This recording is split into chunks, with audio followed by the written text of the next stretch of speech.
নমস্কাৰ বন্ধুসকল, মোৰ চেনেলটোত স্বাগতম জনাইছো। মই আজি সহজ পদ্ধতিৰে নাৰিকল লাড়ু কেনেকৈ বনাই দেখাম। ভিডিঅ'টো চাই থাকক। আৰু যদি মোৰ চেনেলটো সাবস্ক্ৰাইব নাই কৰা, সাবস্ক্ৰাইব কৰিব, লাইক কৰিব, শ্বেয়াৰ কৰিব, কমেন্ট কৰিব। আহক তেতিয়াহ'লে ভিডিঅ'টো আৰম্ভ কৰোঁ।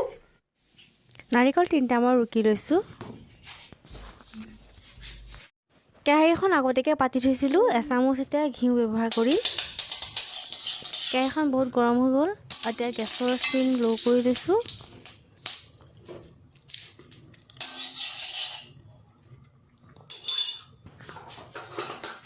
এতিয়া ৰুকি থোৱা নাৰিকলখিনি মই কেৰাহীত দি দিম।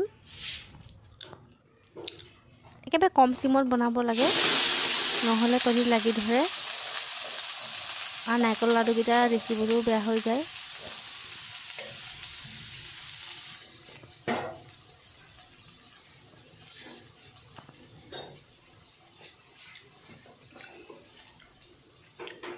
আৰু ঘনে ঘনে লৰাই থাকিব লাগে।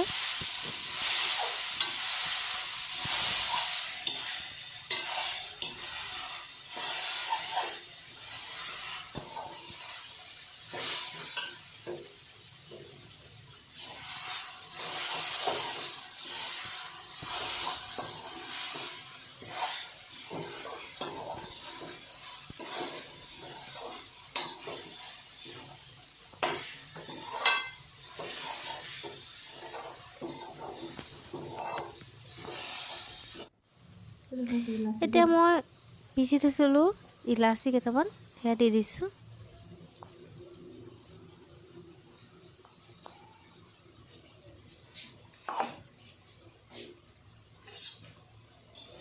নাৰিকলত থকা পানীখিনি, যিখিনি পানী থাকে নাৰিকলৰ, সেইসোপা নাইকিয়া হৈ যাব লাগিব। আৰু চেনি মই 3 কাপ আধা ব্যৱহাৰ কৰিছোঁ।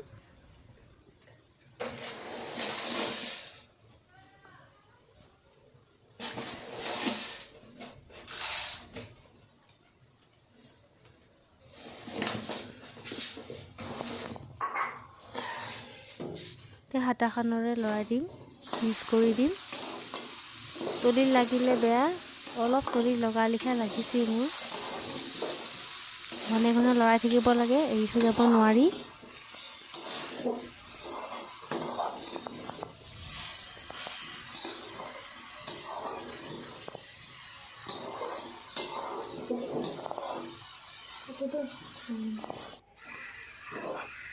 একেবাৰে সহজ। এয়া চাওক, আঠা লেখীয়া হৈ গ'লে এতিয়া মই নমাই থ'ব পাৰিম। এয়া মোৰ দুভাগ কৰি লৈছোঁ। এভাগ মই কালাৰ দিম আৰু এভাগ মই বগাকৈ ৰাখিব বিচাৰিছোঁ। কালাৰটো মই অৰেঞ্জ কালাৰ আনি থৈছোঁ, অৰেঞ্জ কালাৰ ব্যৱহাৰ কৰিম।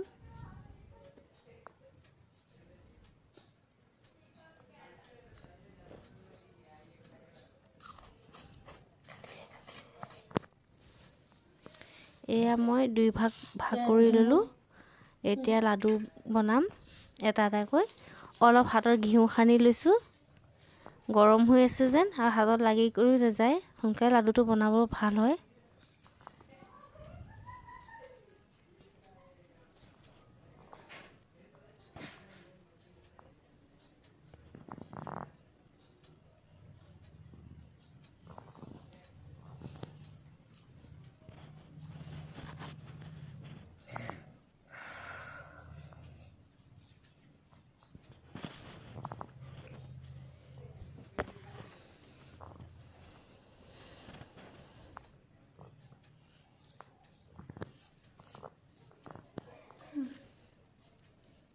বন্ধুসকল, আপোনালোকেও বনাই খাই চাব।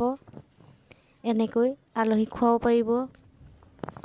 সোনকালে সহজেই হৈ যায়, বনাই খাব পাৰিব আপোনালোকে।